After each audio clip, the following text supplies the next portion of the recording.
O programa a seguir tem classificação indicativa 12 anos.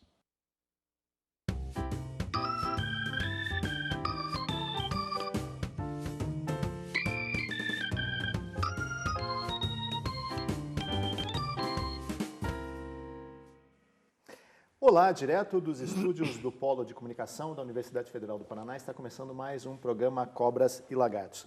Eu sou o Ney Hamilton e esses são os nossos comentaristas. Hugo Mingarelli e Mário Negrão. Hoje estamos desfalcados do Belmiro Valverde, ele foi acometido de uma violenta gripe e estará conosco aqui na próxima semana. Hugo Mingarelli, assunto da semana, evidentemente, a morte de Hugo Chávez, uma das figuras... Tinha que ser. Sim, claro. Isso era meio óbvio, né? Uma das figuras políticas mais controversas no cenário político internacional, principalmente aqui na América Latina, nas Américas, né? Não apenas na América Latina.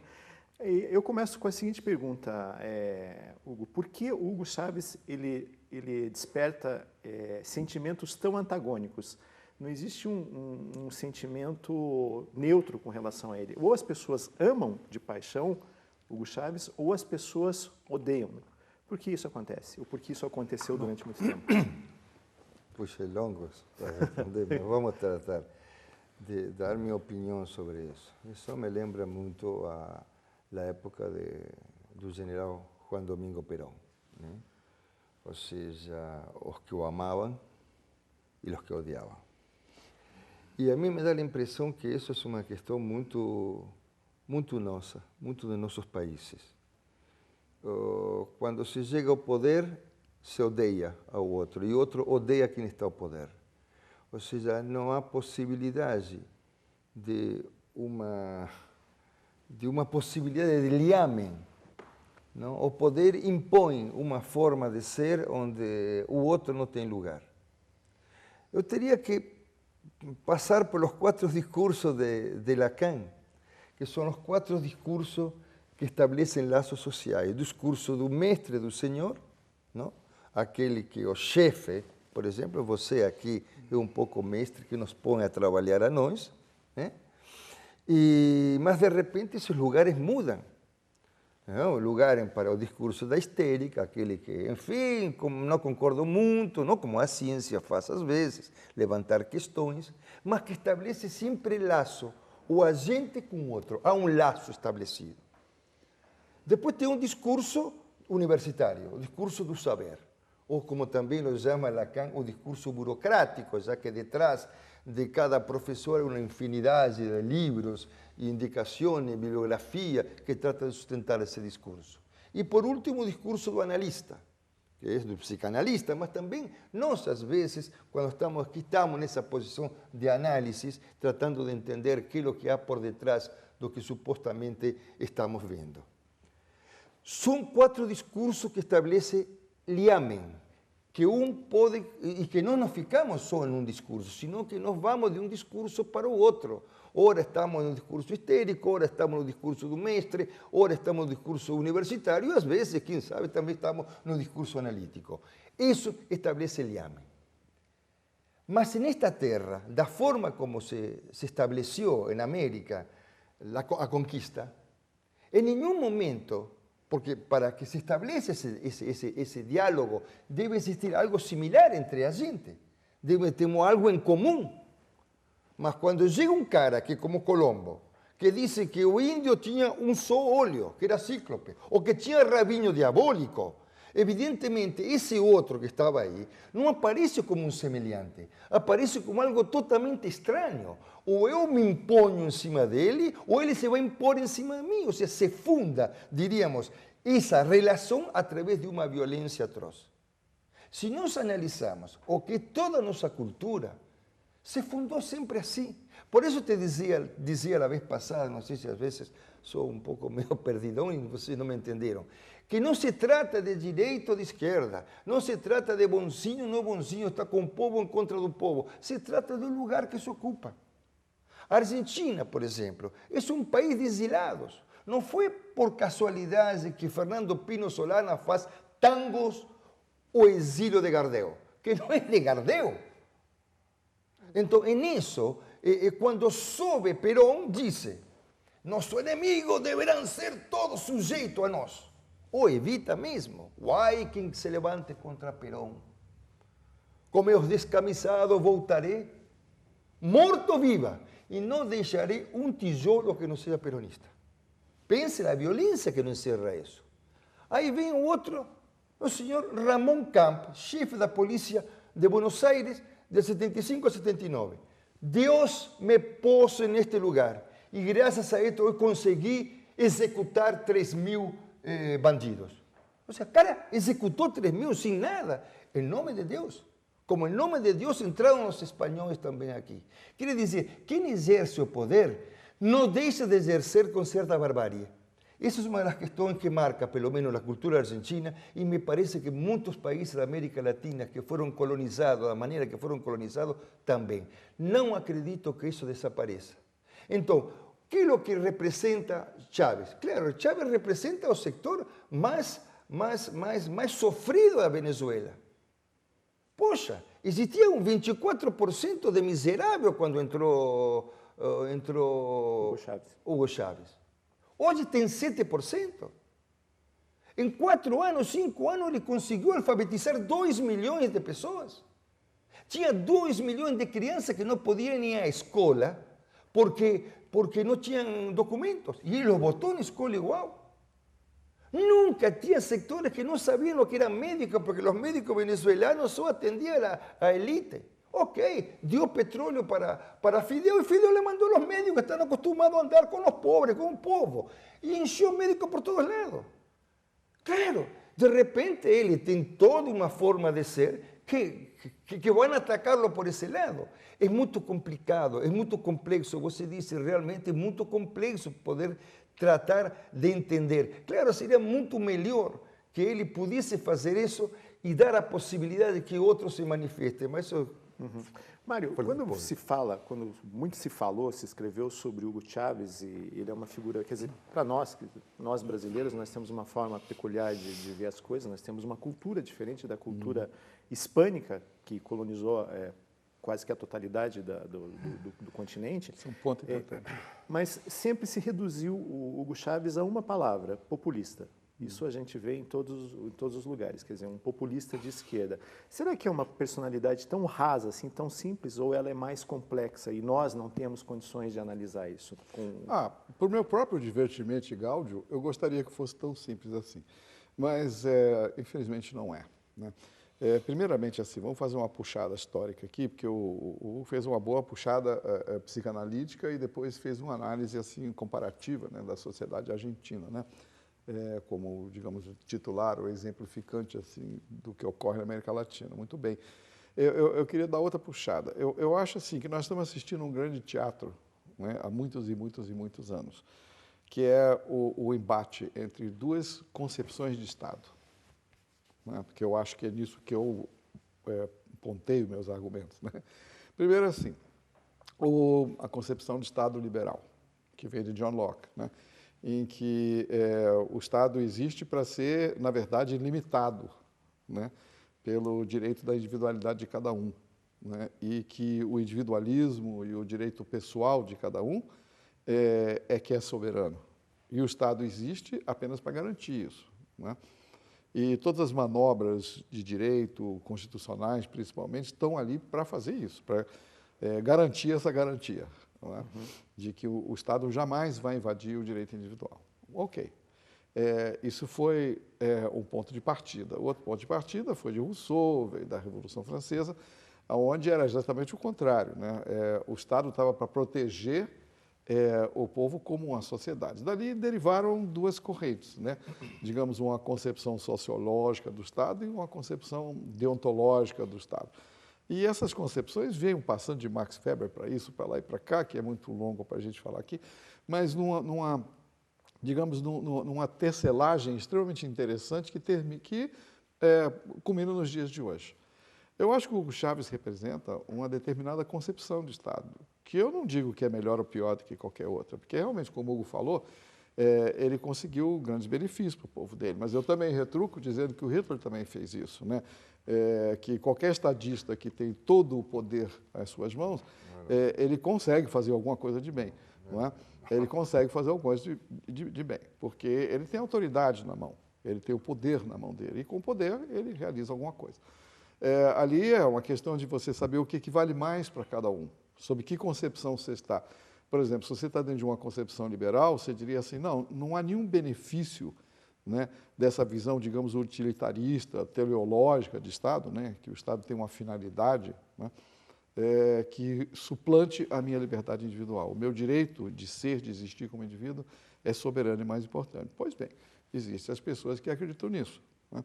Existem as pessoas que acreditam no contrário, não é?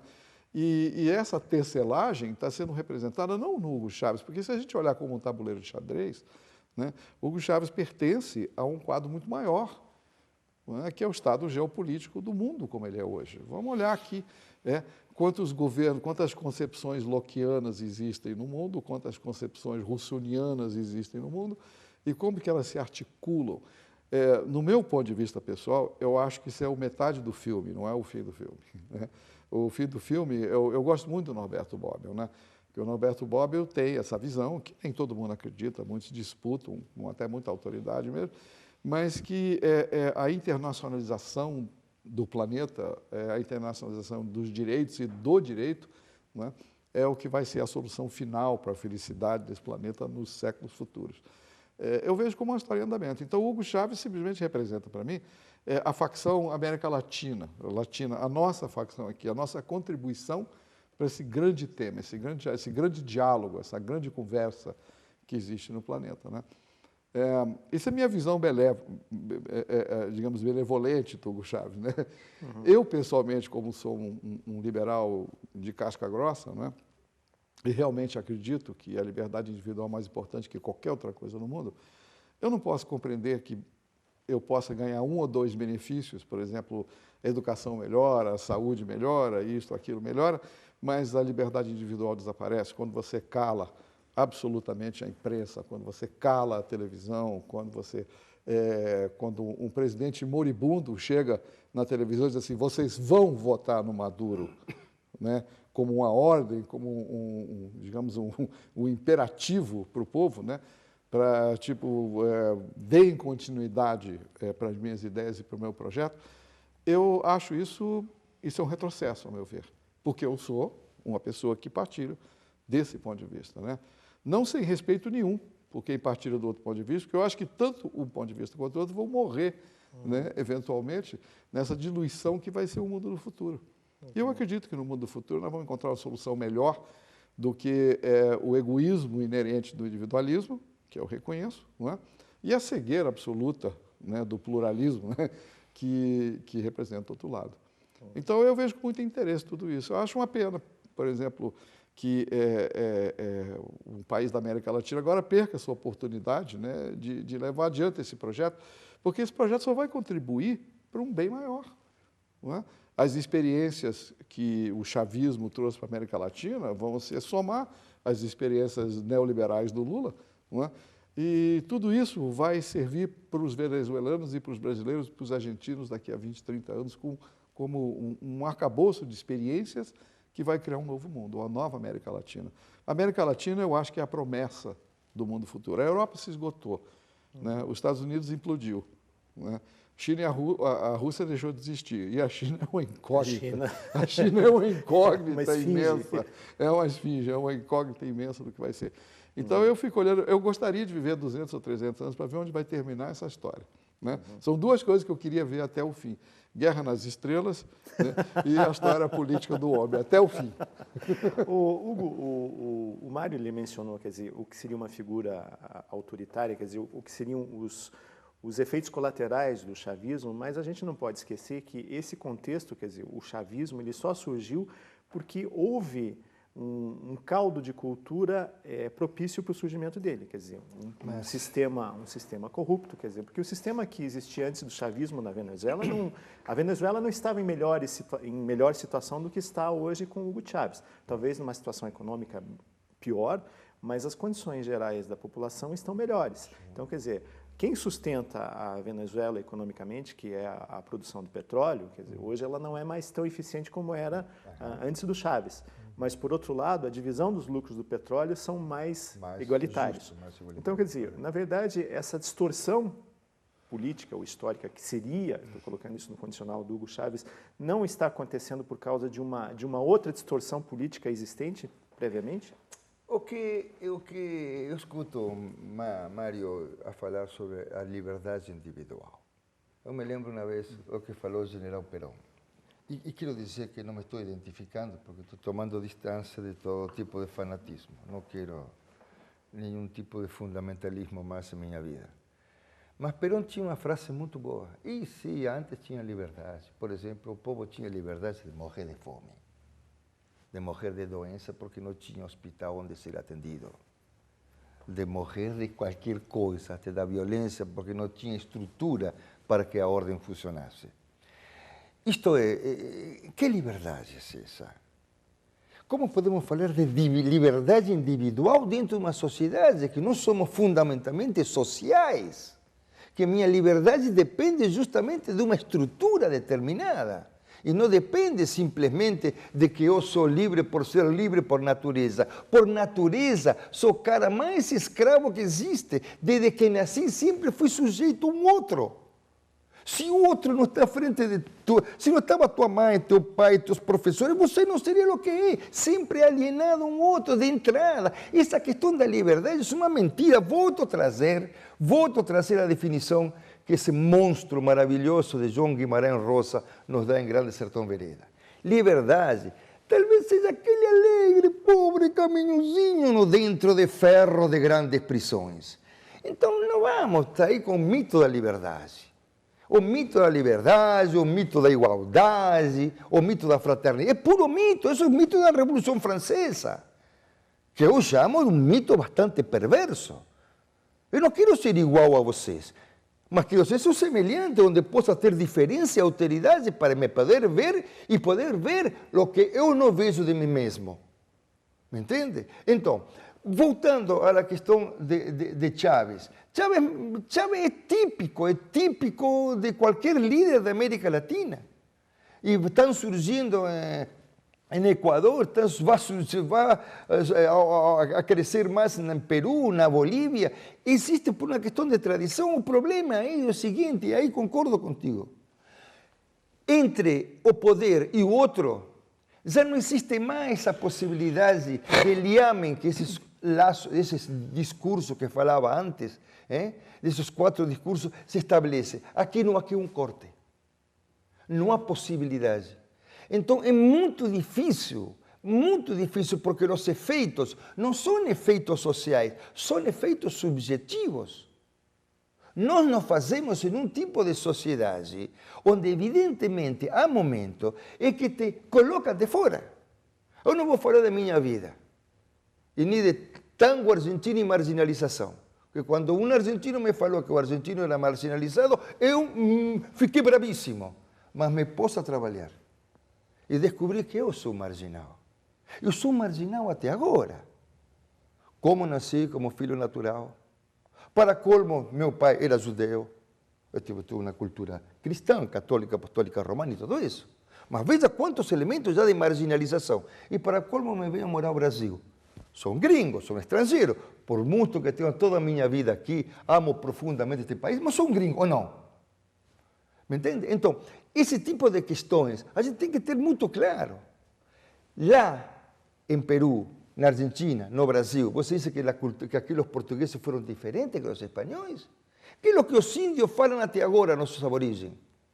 Eu sou gente, não sou bicho. Quer dizer que também para o português o índio era um bicho.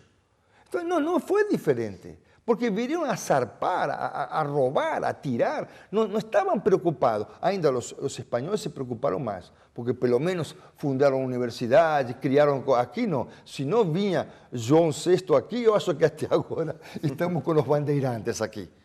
Me entende? Então, há que entender, eu sei que é difícil. Eu concordo contigo que um monte de coisas que se eu teria no Peru estaria correndo. Ou teria que gritar loucamente por Chávez ou me teria exilando. Mas esse é o grave da questão. Será que algum dia nós podemos chegar a algo parecido de Chávez? A fazer aquela viagem que fez Evita no 48 para a Europa, para dizer que é o que o peronismo ia fazer na Argentina? Queremos menos ricos e menos pobres. Porque esse é o problema grande. que sempre falava um senhor, não está Belmiro aqui, mas trabalhou, filho deste senhor com Belmiro, o doutor Eugênio Rossi. Me disse, Hugo, o nosso problema aqui, toda a América, é um só, distribuição da renda. A mim me parece que esse problema só vai ser superado quando os lugares possam realmente se relacionar. Não sei como. Eu não tenho tanta esperança como meu querido Poliana aqui. Para encerrar com o nosso Poliana. Na verdade, o desaparecimento do Hugo Chávez ele encerra um capítulo que era uma figura colorida dentro do cenário cinzento político mundial. Nós não temos figuras Coloridíssimo. Coloridíssimo. Ele era uma figura... Claro. Você pode não concordar com o que ele falava um monte de bobagens, era histriônico, mas, na verdade, era uma figura que não passava incólume, né? Ele não passava despercebido em lugar nenhum do mundo. Isso é realmente uma perda para o bem e para o mal. Maria Callas também não, né? O fato também não passava desapercebido. Eu acho assim, eu queria... Mas ele tinha também essa figura de popstar, né? Ele era, ele era um popstar. O que a gente chama hoje de populismo, né? Que esse é um termo que para mim ainda é um termo muito desconfortável, né? Populismo que precisa definir melhor o que quer dizer exatamente isso, porque existe um abismo entre populismo e popular, né? Você não pode imaginar um líder que não seja popular.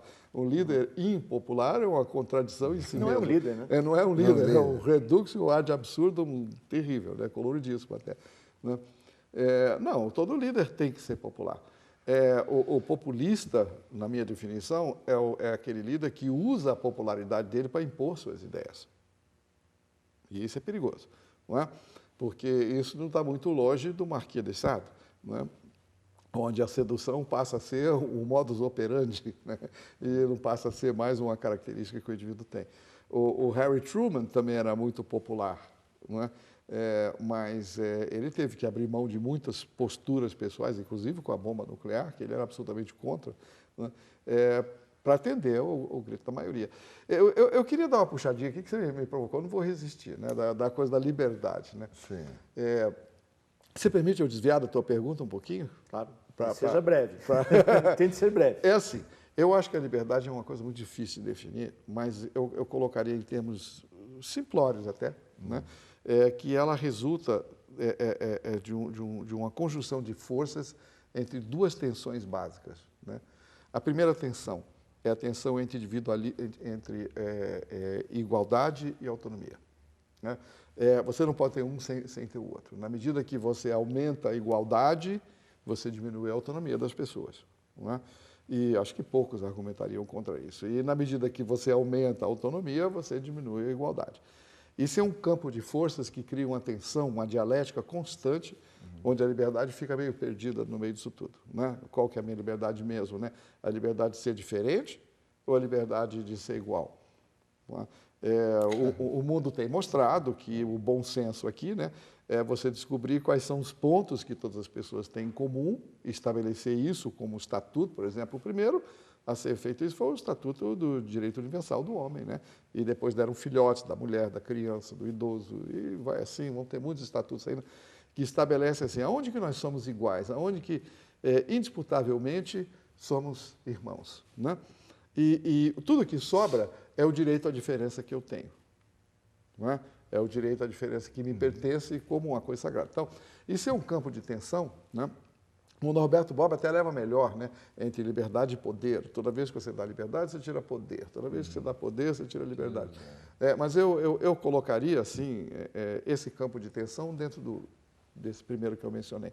O segundo campo de tensão é mais sério, né, que é mais difícil, que é assim, existem mesmo, a tensão entre o positivismo e o justnaturalismo. Quer dizer, podemos dizer que justiça, que certo e errado, que moral, né, é uma coisa metafísica, abstrata, teórica, como você estava aludindo. Eu sei que você não estava dizendo isso, mas você estava aludindo isso, né? Que é uma coisa tão metafísica, teórica, abstrata, que é difícil você colocar isso em prática, que é bonito admirar isso, ler a República de Platão e achar isso lindo, mas que na prática é um polianismo, né? que seria o ponto de vista dos positivistas, né? Ou será que, na medida que você diz isso, você corta aquilo, a única coisa que há de bonito no espírito humano, né? É a nossa capacidade que nós temos, que nenhum animal tem, né? De perceber que existe uma coisa chamada moral, de perceber que existe uma coisa chamada justiça. Eu gosto muito de um autor em direito chamado Gustav Radbruch, né? Que inventou uma teoria que já está morta, que é o relativismo, né? E por muitas razões deveria estar morta mesmo, mas tem uma coisa que dá para salvar daquilo, né? Que uma pessoa não precisa ser necessariamente justa, mas ela precisa querer ser justa, né? Uma pessoa não precisa ser necessariamente moral, mas é importante que ele queira ser moral, que ele tente pelo menos isso, né? E no momento que a gente abraça a teoria positivista, né? Que é uma teoria teleológica, é uma teoria prática, é uma teoria pragmática, né? Que o Hugo Chávez e muitas outras. Que o Hugo Chávez acho que sairia do túmulo agora para me agarrar se eu chamasse ele de positivista e de liberal. Mas eu chamo, sim, com todas as letras, porque eu acho que ele era mesmo, né? Porque ele usava o ser humano como um meio e não como um fim, né? Usava a política dele como um meio e não como um fim. E isso, para todo bom kantiano, é um inferno total. Né? Você pensar que as pessoas são massas na minha mão para eu atingir um determinado objetivo que eu quis. Por mais justo que seja. Eu acho imoral. Por mais justo que seja. Né? O Ronald Dworkin fala uma coisa interessante. Você poderia usar... Ele, no livro dele, Levando Direitos a Sério, ele fala sobre a ideia de que uma pessoa pode alegar insanidade mental para escapar da culpabilidade de um crime. Os positivistas dizem assim, não, deixa ele para a cadeia mesmo, porque ele serve de exemplo para os outros. Né? E mesmo que a gente cometa essa injustiça com ele estava meio louco mesmo, ele não sabia o que estava fazendo, como Pistorius lá estava meio louco, mas por via das dúvidas, prende ele, que assim vai coibir os outros. Isto, do ponto de vista moral, é imoral. Porque você está usando um ser humano como um meio para você atingir um fim, que é servir de exemplo para as outras pessoas não cometer crime. Isso é fazer uma pessoa de macaco, não é? Utilizar-se de uma pessoa com a maior disfarçatez possível.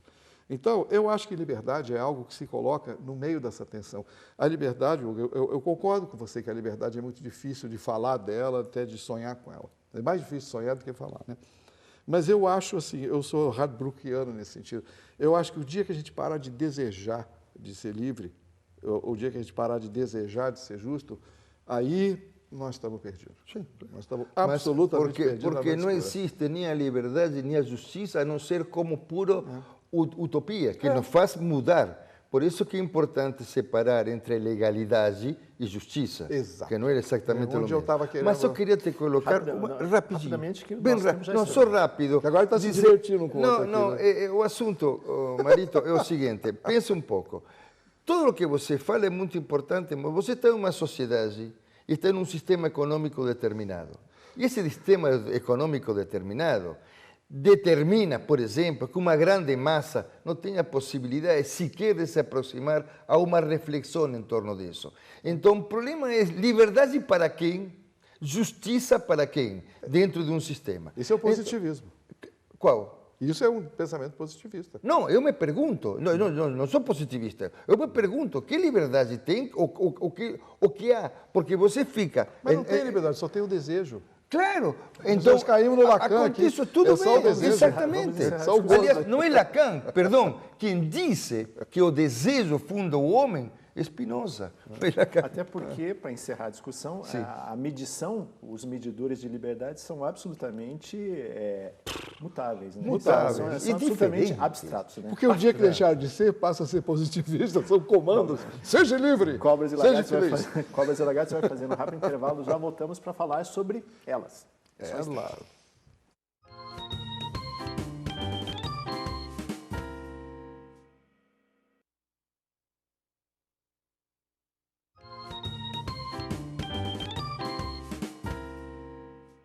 Não. Voltamos com o programa Cobras e Lagartos, o segundo bloco, e nesse segundo bloco, bom, o tema é um pouco óbvio, como foi no primeiro bloco também. Hoje, dia da gravação do programa, dia 8 de março, Dia Internacional da Mulher, quer dizer, a semana toda dedicada à mulher, e nós vamos dedicar esse segundo bloco também a elas. Mário Negrão, a mulher, esse ser indecifrável. Ah, é a melhor coisa que existe. Olha, melhor do que liberdade é mulher. Né? Porque ter liberdade num planeta só de homens vai ser uma coisa muito difícil mesmo. Estranhíssima. Eu fico pensando assim, será que essa tensão é necessária mesmo? E será que até a conversa que a gente estava tendo no outro bloco, né, pode até se estender aqui, né? Até que ponto uma mulher é igual a mim, né, ou eu não sou? Isso é um tema que me fascina. E outro tema que me fascina é o seguinte, por que nós homens fazemos de conta que elas mandam na gente? Né? Será que, na verdade, é uma grande estratégia para a gente conseguir o que quer também? Né? Ou seja, será que algum dia nós vamos realmente, os homens e as mulheres vão olhar um para o outro e colocar de lado, para algumas questões políticas ou sociais ou econômicas, a questão do sexo? Né? Ou chercher la femme é a única coisa que interessa para a gente. Quer dizer, eu não sei, uma pergunta para nós três homens. Será que a gente só quer aquilo? É uma boa pergunta.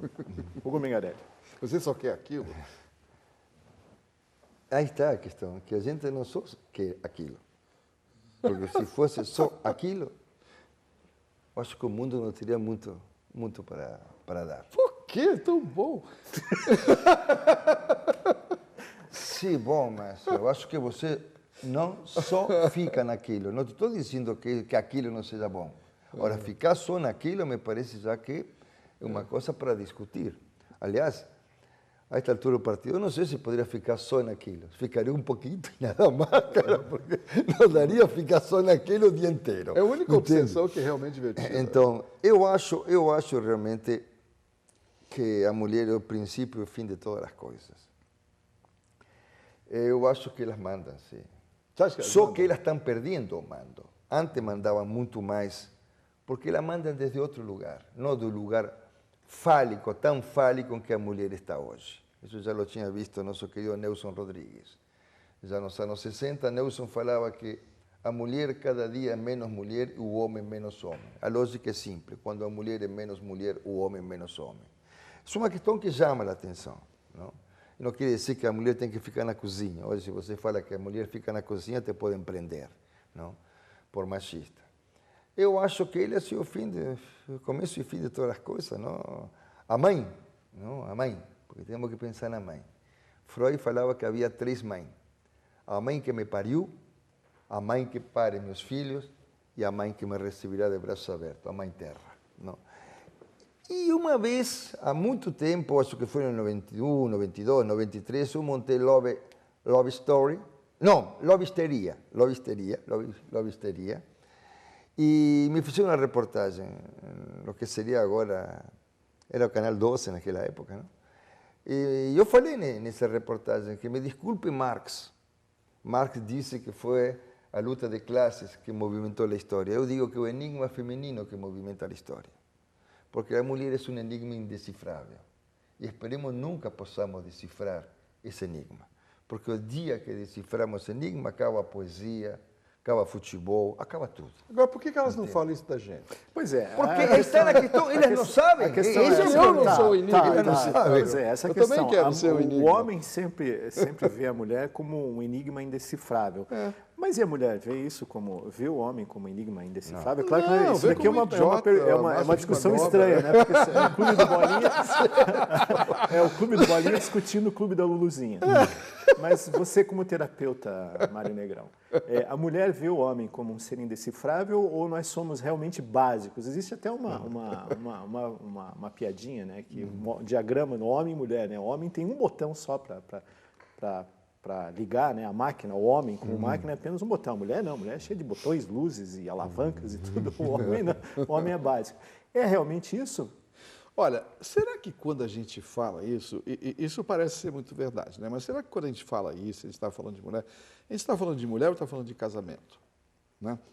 Porque a instituição do casamento, a parceria entre um homem e mulher, é que define esses papéis. Porque eu, quando era solteiro, ninguém mandava em ninguém.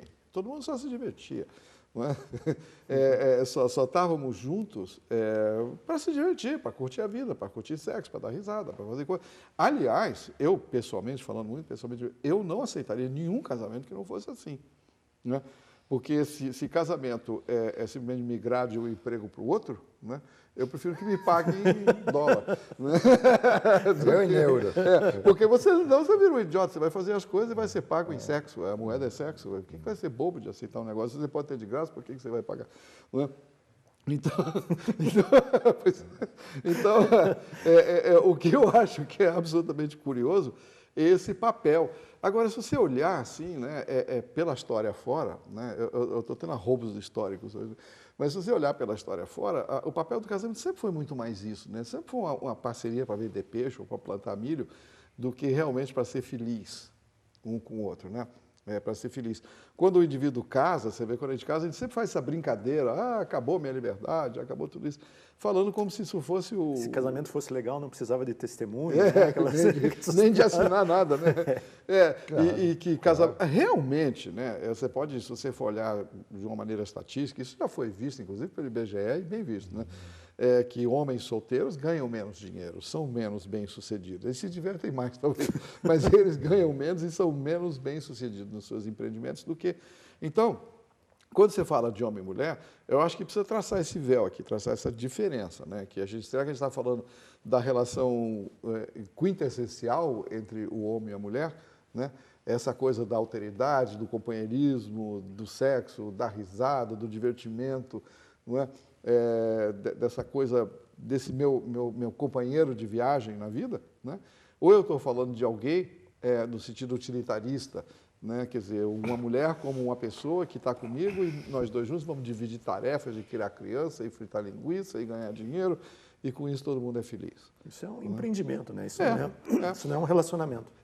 Olha, assim, eu acho, até correndo perigo de ofender alguém aí, mas eu acho que muitos casamentos que eu já vi na minha vida não passa disso.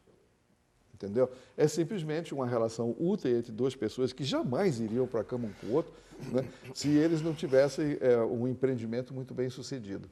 Mas, por outro lado, existem casamentos também, ou relações entre homem e mulher, que nada resulta daquilo. Eu já tive mulheres na minha vida que só me deu despesa e trabalho, mas era tão bom, né?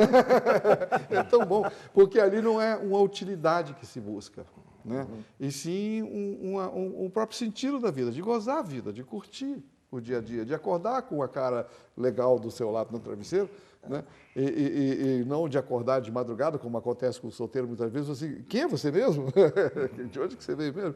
Né? E isso é uma adição à vida. Não é? Eu acho que a vida sem a mulher, o homem sem a mulher sem o homem, a vida fica mais pobre. Mas contanto que a gente fique prestando atenção nesse contrato, que não seja utilitarista. Né? Porque aí é mais fácil você viver sozinho ou ter um irmão muito amigo que te ajuda nas suas coisas. Não Claro, sei se, não? Ou se apaixonar pelo patrão, né? eu acho que... Calma, Mário. Que nós teríamos, Calma. teríamos que pensar lo que é o amor, não? O amor é uma questão, quando você se relaciona com a mulher, é uma coisa muito imaginária, muito de colagem, e não existe algo mais estúpido que dois apaixonados. São ridículos. São Deliciosamente dois ridículos. Sim, bom, mas aí está a questão, ok, fenômeno. E acabou a paixão, acabou a relação, acabou a paixão, acabou a relação. Se nós ficássemos nisso só. Ora, quando um casal decide se juntar, chega um momento determinado que aquela paixão de entrada está apiada. O senhor está mal do coração. Só faça amor com sua mulher, não tenha grandes emoções. Né? Então, evidentemente, que é claro que se esgota, diríamos, essa paixão de entrada.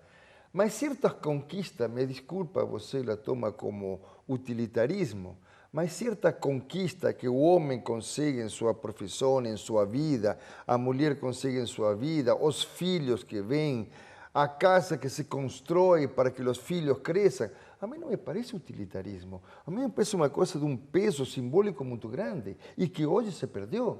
Hoje em dia, antigamente, não se separam pelos filhos. Caramba, mas aí foi colocado desejo, já ninguém mais paga pelo desejo?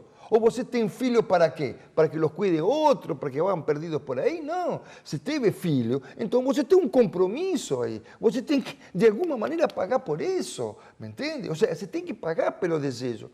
Hoje não se paga pelo desejo. Então, como você bem disse, acorda, qual é teu nome, menina? Transou a noite inteira e não sabe nem o nome. E isso curtir a Mas vida. ela também não sabe.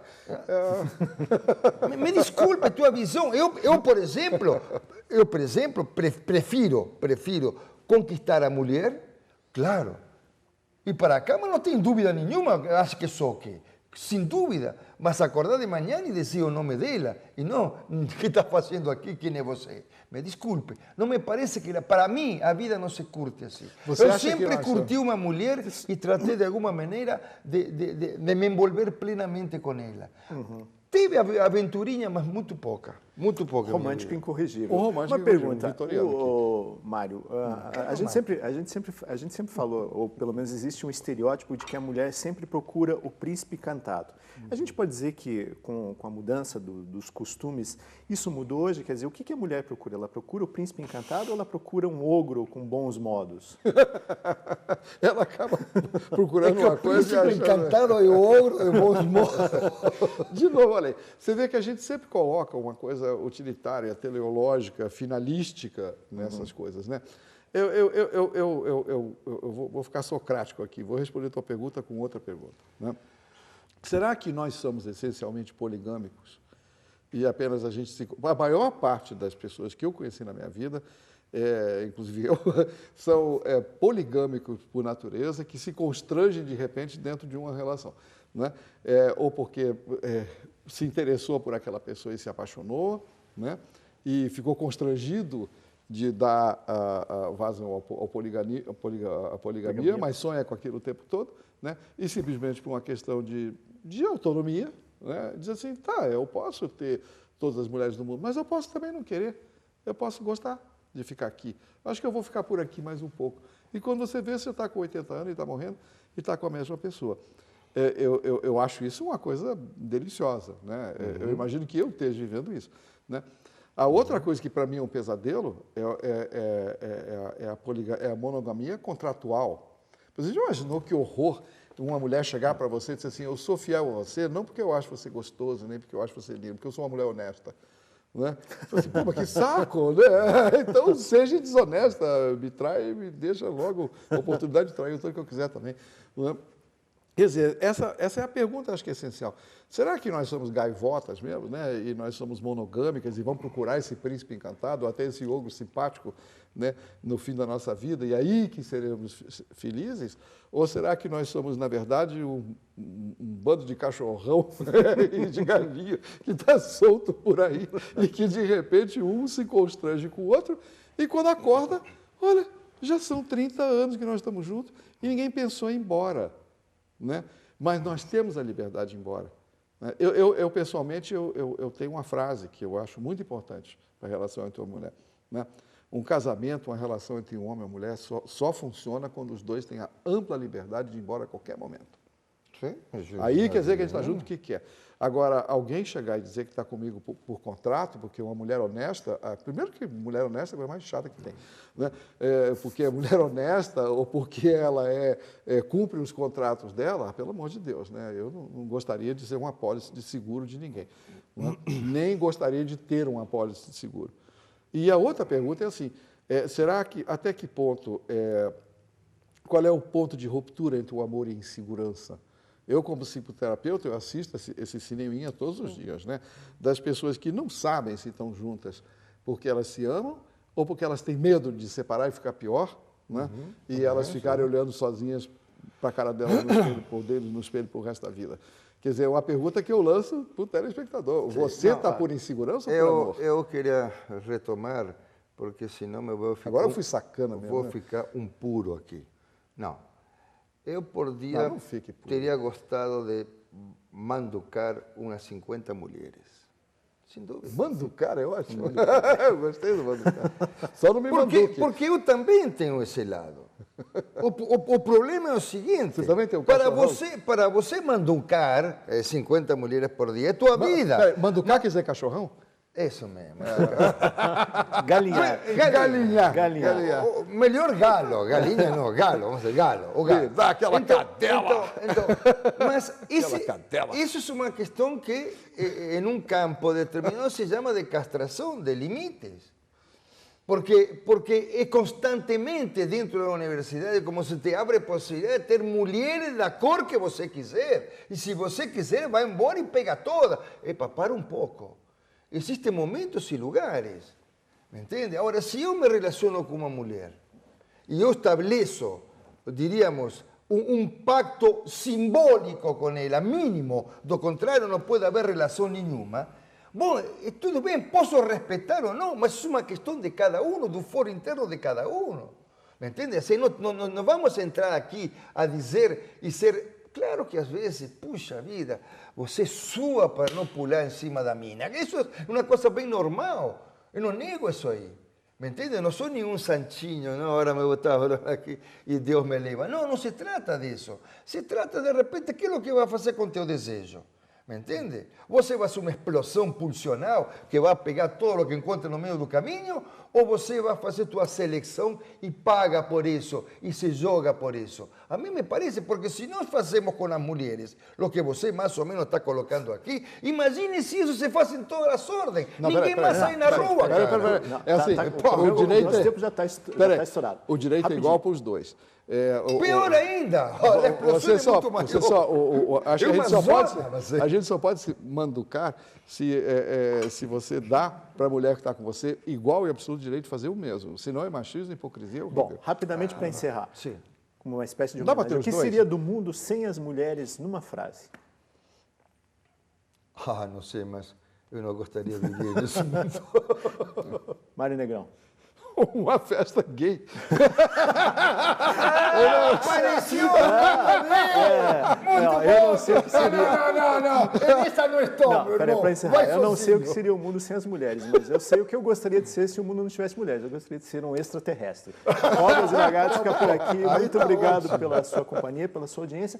Se você quiser assistir os nossos programas, os programas anteriores de Cobras e Lagartos, é só acessar o site da Universidade Federal do Paraná, www.ufpr.br, e também lá você vai acessar o canal do YouTube com os vídeos em alta definição.